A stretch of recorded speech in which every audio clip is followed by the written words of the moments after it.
setelah berlabuhnya tirai Perhimpunan Agung UMNO 2016 ya, saya rasa elok juga kalau kita mengimbas kembali apa yang diketengahkan sepanjang berlangsungnya perhimpunan itu dan juga cuba untuk meneliti dengan lebih mendalam supaya kita lebih faham amanat-amanat, perbahasan-perbahasan dan juga mungkin isi-isi penting yang diketengahkan.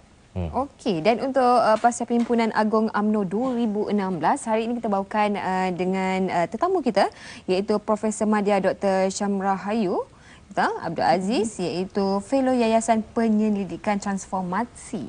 Ya. Ataupun kita kenali sebagai FORT. Ya. Assalamualaikum, selamat pagi Dr. Waalaikumsalam warahmatullahi wabarakatuh. Banyak isu, ya, banyak juga isi-isi penting, ya, poin-poin yang diketengahkan dan boleh kita mungkin kita perincikan ataupun kita khususkan kepada beberapa yang utama. Tetapi saya rasa soalan pertama saya pada doktor, perasaan pasca perhimpunan. Apa yang kita rasa, semangat yang ada selepas berlabuhnya tirai PAU 2016? Terima kasih Hazri. Cik, ya. Semalam kalau kita lihat selepas ucapan penggulungan Yang Amat Berhormat Presiden, dia diakhiri dengan mood sentimen yang begitu bersemangat. Dengan puisi yang terakhir itu telah menyuntik bagi saya, menyuntik semangat dan juga memberikan keyakinan bahawa UMNO ini adalah parti terbaik untuk bangsa Melayu, untuk bangsa Malaysia. Ya, jadi mereka pulang, bagi saya lah, perwakilan itu pulang membawa amanat yang besar daripada Yang Amat Berhormat Presiden untuk disampaikan kepada bahagian dan cawangan.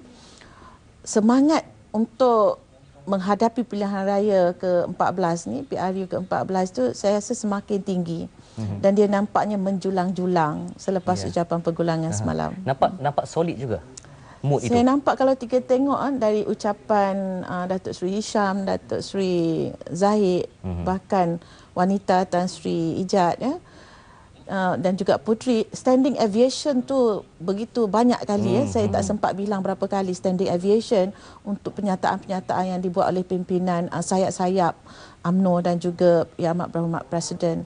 Jadi di sini bagi saya kalau saya bandingkan yang 2015 itu adalah antara detik-detik yang sangat sukar untuk UMNO melalui PAU pada tahun 2015, dan mood dalam masa setahun itu bagi saya nampaknya begitu jauh berbeza.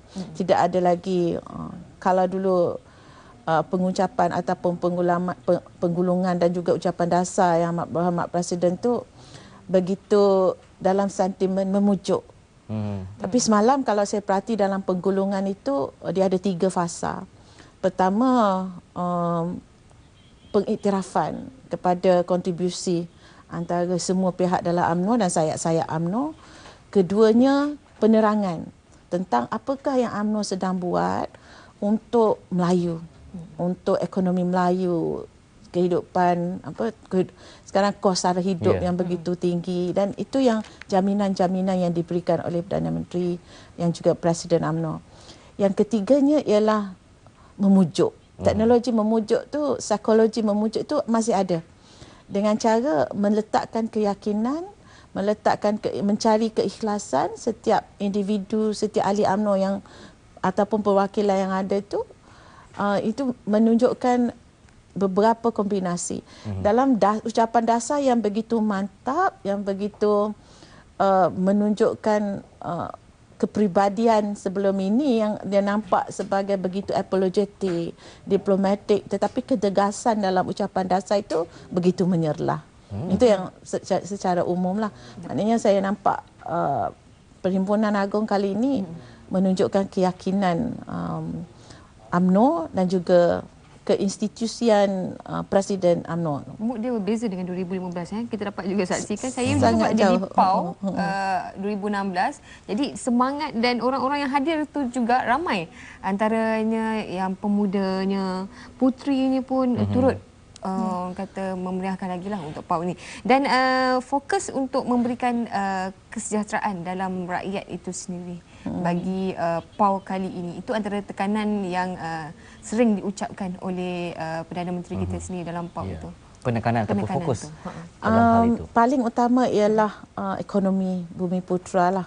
Contoh semalam, kalau dalam PAU 16 ni 30% tu adalah satu perkataan ataupun satu frasa yang sering diulang-ulang oleh Puteri UMNO, ya.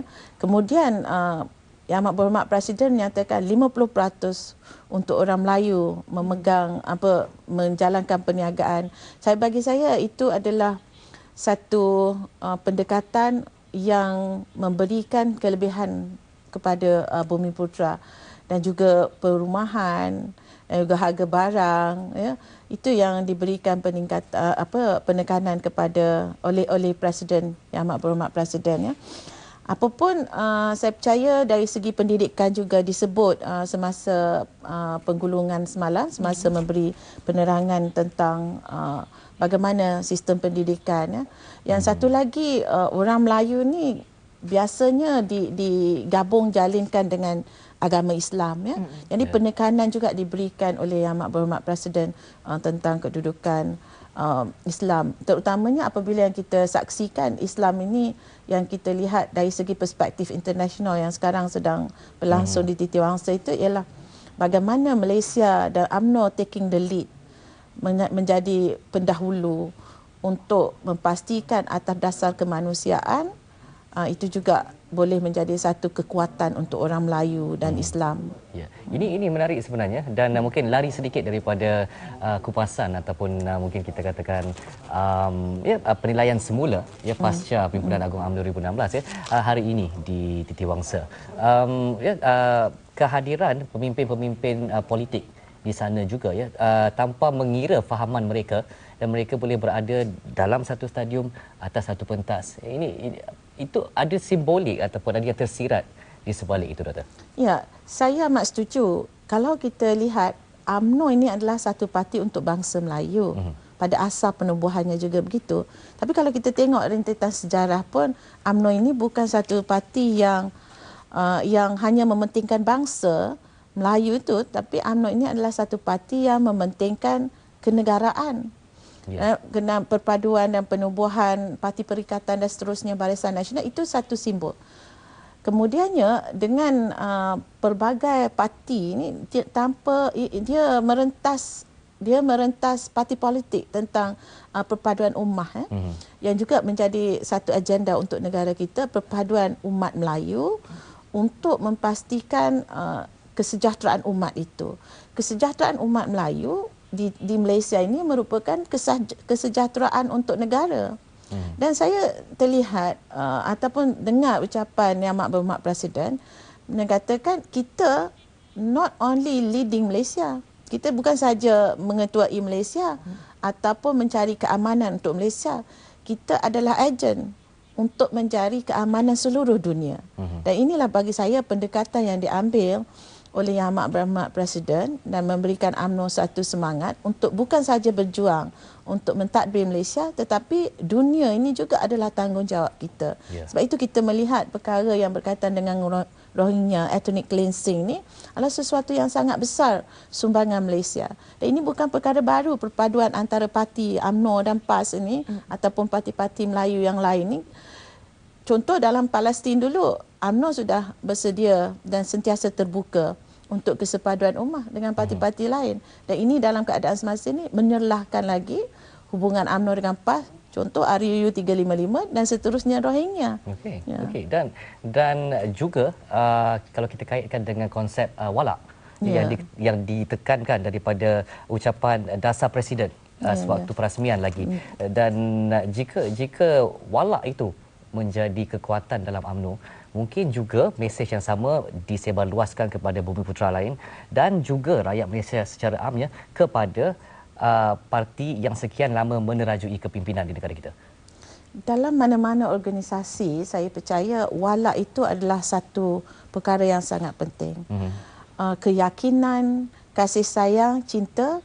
Tapi saya juga setuju apabila YB KJ menyatakan kita bukan membuta tuli.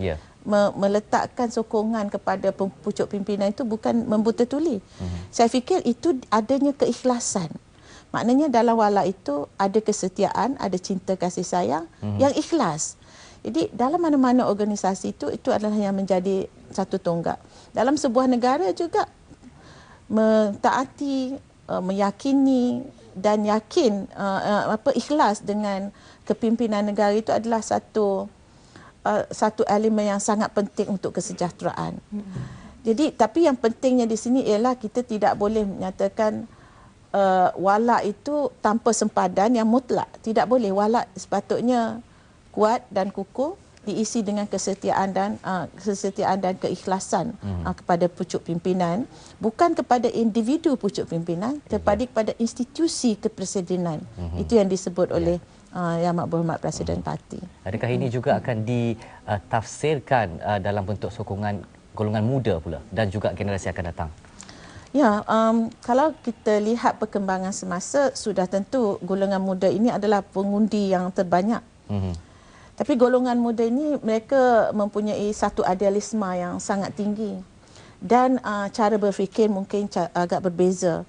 Jadi ini memerlukan satu kesinambungan, gabung jalin, chemistry yang sangat kukuh antara kedua-duanya. Jadi sistem feudal yang disebutkan atau aristokrat dalam UMNO yang biasanya disebutkan itu, atau yang kata warlord yang ada dalam UMNO itu menjadi sesuatu yang amat sensitif, menjadi sesuatu yang perlu dirungkaikan, perlu dipecahkan supaya boleh mencapai satu tahap UMNO yang muda pada setiap masa. Maksudnya UMNO yang organik, UMNO yang suitable, yang sesuai untuk pada setiap masa menangani isu-isu semasa. Okey, dan sebut pasal generasi muda tu tadi, kami juga ini generasi muda.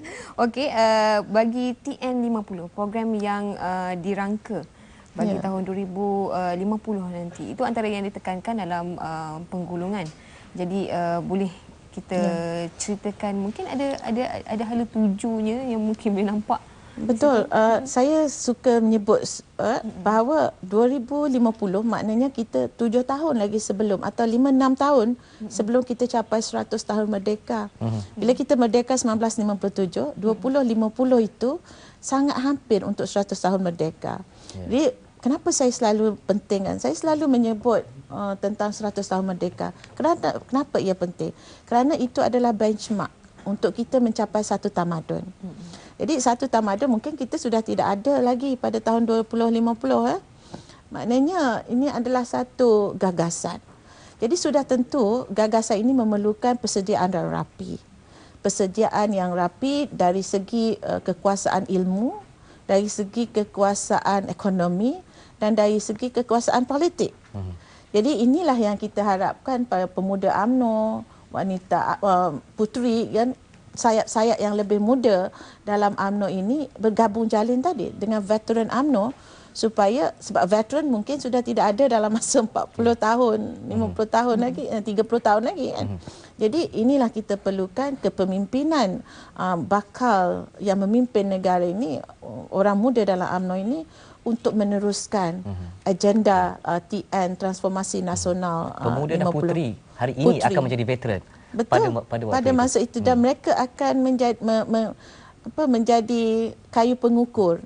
Lagi di sinilah mereka bekerja, dan kemudiannya pada 2050 nanti mereka hanya mungkin pada masa itu mereka menerajui mungkin Perdana Menteri. Perdana Menteri pada masa itu mungkin pemuda ataupun puteri yang berumur 23 tahun, 22 tahun pada umur 60, 50 tahun kan. So inilah sekarang saya fikir orang muda UMNO ini perlu ingat balik perjuangan UMNO yang lama tu. Bukan UMNO satu-satunya, tapi UMNO ini yang sentiasa bekerjasama dengan keseluruhan masyarakat, tidak kira agama dan bangsa, seperti yang telah berlaku semasa kita mencapai kemerdekaan dahulu. Okey, ke arah peremajaan ataupun kekal remaja, kekal muda bagi sesebuah parti itu, khususnya bagi UMNO dalam konteks yang kita bincangkan pada pagi ini, PRU 13 sudah menampakkan calon-calon muda diketengahkan, dan konsep calon boleh menang, winnable candidate juga diguna pakai secara meluas.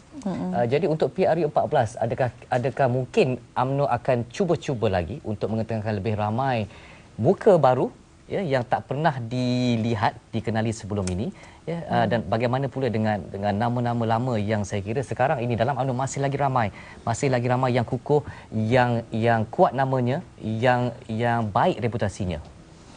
Ya, orang kata yang muda itu biasanya akan menjadi pengganti. Dan bagi saya dalam UMNO ini, kalau kita melihat kepada keseluruhannya, ialah di mana pengundinya lebih ramai orang muda, maka idealismenya mereka mahukan orang muda. Tetapi kalau kita lihat dari segi winnable ni, kalau parti yang mahukan seseorang itu dilantik atau diambil sebagai calon, maka itu dalam parti. Tapi kena pastikan juga di luar parti itu. Winnable candidate ini bukan winnable dalam parti, tapi winnable dalam konstituensi. Ya.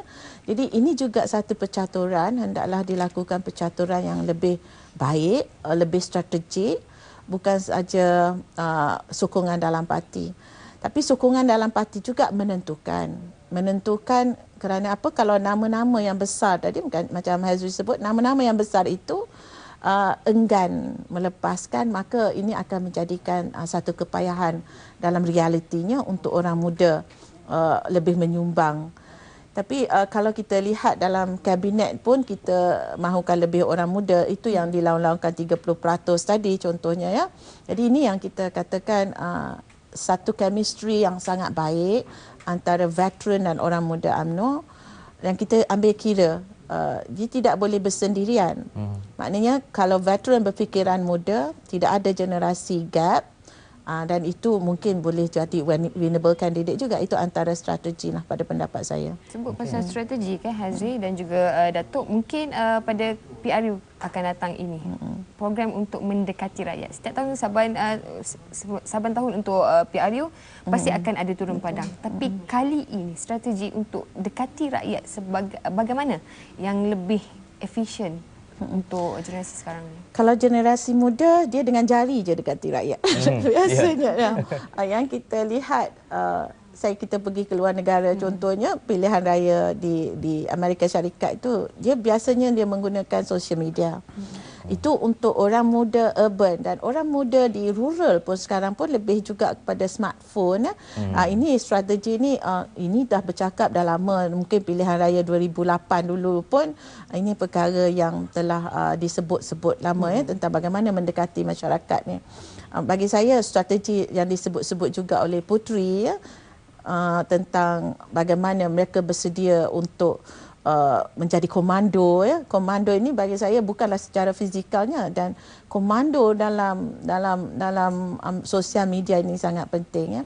Tetapi yang tradisional itu kunjungan, seminar, engagement, itu perlu diteruskan. Tapi pemerkasaan yang lebih bagi saya strateginya ialah dengan menggunakan sosial media dan juga menangani sosial media. Maksudnya, contoh kalau dalam pilihan raya di Amerika Syarikat tu ada satu, dia kata vote system, social vote. Ini bagi saya UMNO juga harus bersedia. Kerana mungkin juga ada digunakan social votes ni. Vote system ni dia dikendalikan oleh mesin. Maknanya itu sesuatu yang baru. Mungkin kita percaya boleh menjadi satu perkara yang mendasar dalam mendekati rakyat terbanyak. Okey. Baik. Jadi jika pelbagai isu, dan boleh kita katakan isu-isu yang universal, yang sejagat, semuanya diketengahkan dalam UMNO, dan refleksi atau kalau kita boleh lihatlah daripada apa yang berlangsung sepanjang Perhimpunan Agung UMNO 2016 di PWTC. Jadi adakah itu yang kita lihat itu jelas menunjukkan bahawa UMNO kini tiada lagi masalah, tiada lagi isu-isu dalaman, segalanya telah selesai, dan UMNO sekarang ini boleh berdiri dengan megah dengan apa yang ada sekarang, kekuatan yang ada seperti kita lihat di PWTC itu, Doktor? Kalau saya nampak semalam lah, pengakhir tu memang nampak seolah-olah tidak ada masalah lah. Tapi ini agak orang kata apa, bukan nak kata anti climax lah, tapi orang kata apa, cabaran-cabaran kepada UMNO lah saya sebut. Cabaran-cabaran kepada UMNO ialah ahli-ahli UMNO yang bekas ahli-ahli UMNO yang begitu jelas, kerana strategi-strategi UMNO ini sangat begitu difahami oleh para bekas ahli UMNO. Jadi UMNO memerlukan sesuatu yang lebih besar. sesuatu yang lebih berkesan, sesuatu yang lebih menonjol daripada yang sebelum ini. Sebabnya kalau dahulu mungkin DAP atau parti-parti politik lain, tapi sekarang bekas ahli UMNO itu, apapun saya percaya dengan prinsip walak, solidariti yang ditunjukkan oleh para perwakilan semalam yang kita tengok dalam standing aviation tu, seolah-olah nampak, mungkin saya kongsi juga dengan Nazri, maknanya seolah-olah tidak nampak masalah dalaman. Saya percaya tidak ada yang 100% atau zero problems, ya. Tapi itu adalah masalah-masalah yang perlu dihadapi ataupun yang sedia ditangani. Contoh antara puteri dengan wanita, ya, untuk keahlian itu sesuatu yang sangat besar kesannya kepada UMNO.